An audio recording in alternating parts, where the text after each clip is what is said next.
2012, l'une des plus grandes marques de restauration rapide décide d'offrir la possibilité aux enfants d'obtenir des livres à la place de leurs jouets dans leur menu. 6 ans plus tard, alors que je suis dans l'un de leurs restaurants, j'entends cette phrase d'une mère adressée à son fils. Si tu n'es pas sage, je mets un livre à la place du jouet dans ton Happy Meal. Nous en sommes donc là, en 2018, alors qu'une multinationale fait un effort pour donner le goût de la lecture aux enfants, ce sont les parents qui s'en servent comme un moyen de pression punitif auprès de leurs chers bambins. Si on ajoute à cela qu'aujourd'hui, le fait de pouvoir vivre de son art, quel qu'il soit, relève plus de la loterie que du talent, alors une seule question me vient à l'esprit. Pourquoi écrire ?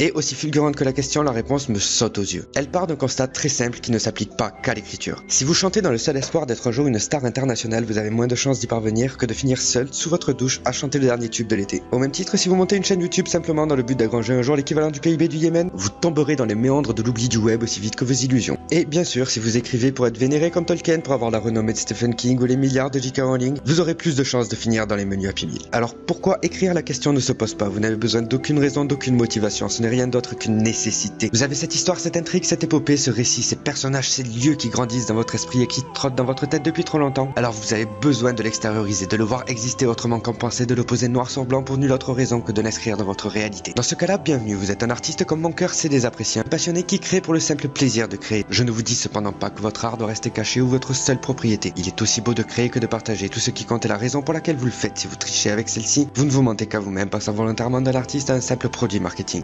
Pourquoi écrire? Parce que j'en ai besoin. Je ne suis pas un expert sur le sujet ni un professionnel de la littérature. Ce que j'écris ne verra peut-être jamais les rayons d'une librairie. Je ne suis qu'un amateur passionné qui a pas mal réfléchi sur le sujet, qui s'est renseigné. Et aujourd'hui, et pour ce qu'il souhaite, c'est ce que je vous propose. Pourquoi écrire? Simplement pour partager une passion.